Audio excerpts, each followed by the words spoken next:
Colin LePage is running for his 6th term as a Haverhill City Councilor, and we're happy to have him here with us today to go over some questions that the voters may find helpful.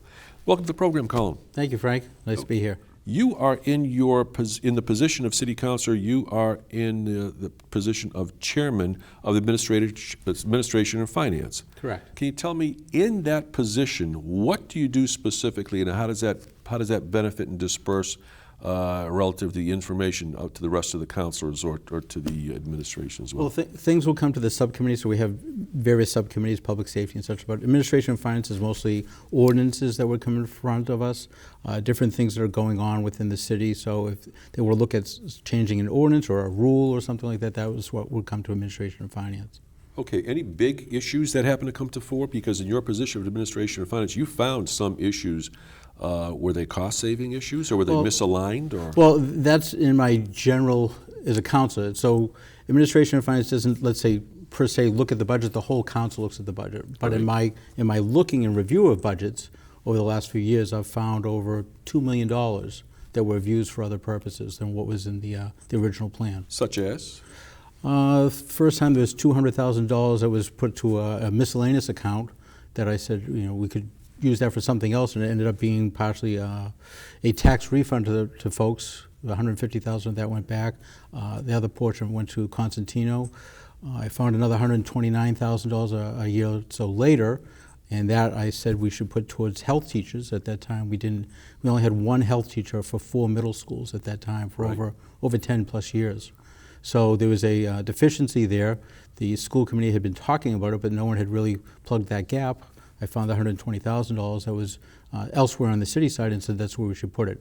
And then going forward, they've actually fulfilled all those positions. So now there's 4 middle school health teachers for the 4 middle schools. So they're getting a full curriculum instead of just a quarter of a curriculum. So it never hurts to have a second set of eyes taking a look at everything, no? No, that's part of what we do is checks and balances and looking at things. A few $100,000 here, a few $100,000 there, it adds up. Can you tell us what's new on the horizon that you will need to tackle really in this term, in this upcoming term? As far as what's going on currently, so we have the master plan is going on as one thing. We always have a lot of things going on. I'd like to think that in my time on the council, yep. that we've, as the mayor says, there's been a renaissance. So I've been on this will be my 10th year, mm-hmm. and I think that we've done a lot of good things in that time. I think we still can do more and do better.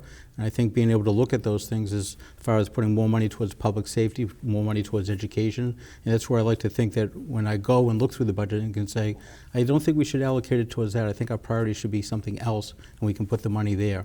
And finding out where it is.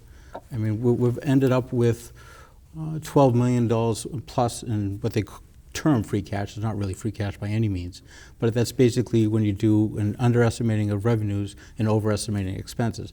That's great. That's what you do at home. We all want to do that. We want to have more of a cushion at home and what we have, but sometimes we're not always doing the services.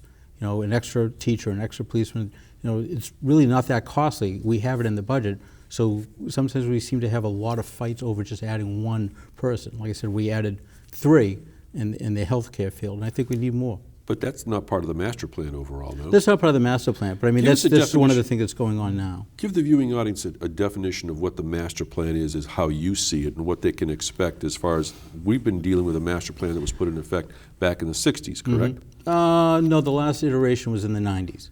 Okay. So it's supposed to last about 15 years. It went through 2005, so we've been out of plan for almost 15 years. Okay. So the idea is looking at what are you going to do for the city? What is the look ahead? What is the plan?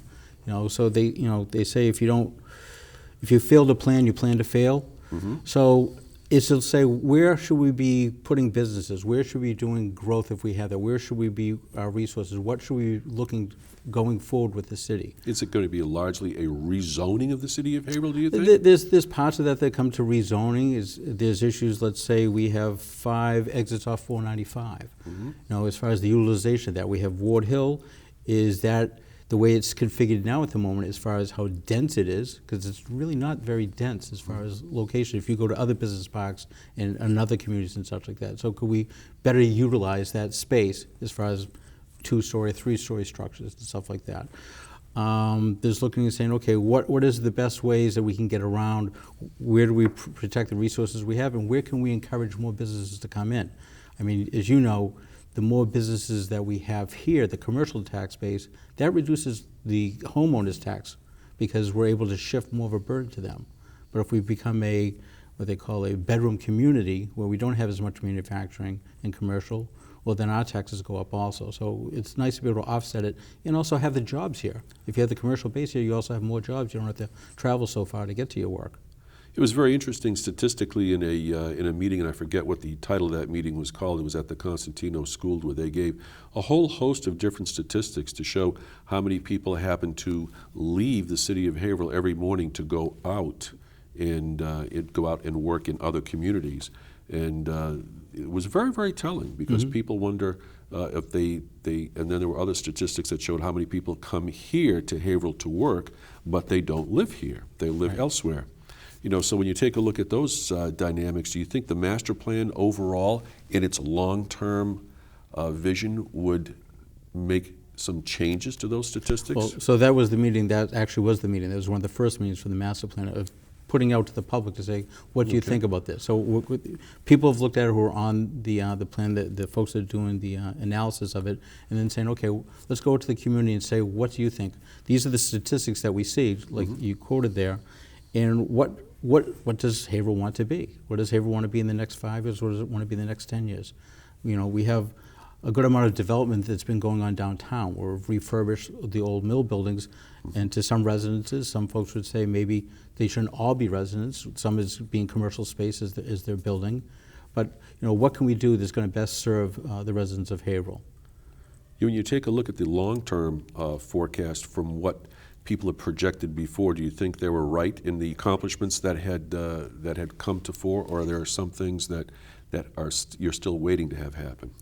Well, I think it's hard to make projections so far out, and technology now the wild card. is really changing so quickly. Yep. I mean, so before when they had the master plan, there was talks of, you know, you have malls.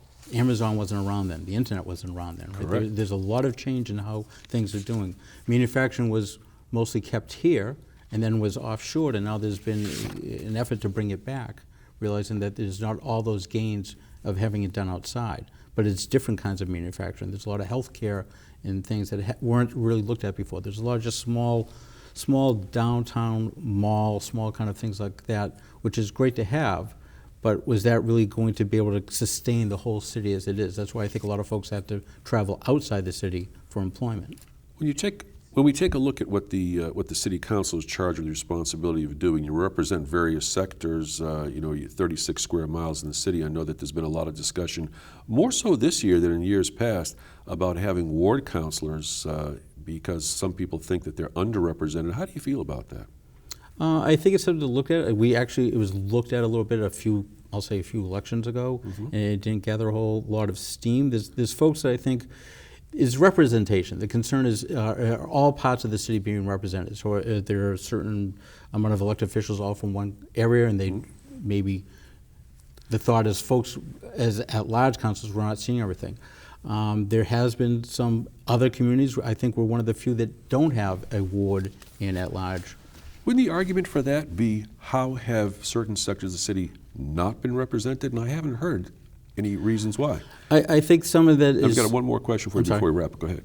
I was going to say that some of it's demographics where people think they should be and stuff like that. There's also thoughts of, do you just represent that neighborhood and all? And I think you represent all of the neighborhood, but there's some feel that there's not enough zoning or there's not enough care as far as housing or development in that area. Maybe that's what they're thinking. Last question I've got for you, less than 30 seconds, and it has to do with everybody. To a person, essentially, has always said over the years that one of the city's best assets happens to be the Merrimack River. Okay, with the focus on the river and being able to bring that more in and make it part of more of the city benefit. And that's fine. But when you take a look at the fact that environmentalists and clean water activists have said that every time we get over 1/10 of an inch of rain, it can cause an overflow from one or as many as 13 outlets into the Merrimack River of raw sewage. Now, the federal government has mandated that we have to take care of that, but we don't have the money to do it. If you want to have a clean river, so how do you handle it? Well, very short amount of so, time. so at the moment we have the Clean River project. So I've advocated for them, and they're actually been cleaning up along the sides of the river this past year, if I hear about their contract that way. Yeah. As far as the outfalls go, we've always talked about closing them down. We've gotten to a good point where we've closed the vast majority of them. Part of our issues also is we have a lot of folks, our neighbors to the north, Yep. haven't done that. So I think we've been doing a good amount, and we've put as much money toward it as we can, but there's also diminishing returns. Correct. So we're all, for doing it, we're financed it, but as you said, infrastructure, and the federal government who's making these mandates, they should also be helping with those. That'll have to be the last word. Thank you very much. Councilor Colin LePage, running for re-election for his 6th term. We wish you the best of luck. Thank you, Frank. Thank you. We hope that this program has been a point of reference for you. And until next time, my name is Frank Novak, and thanks very much for watching. And remember to vote on Election Day, Tuesday, November 5th.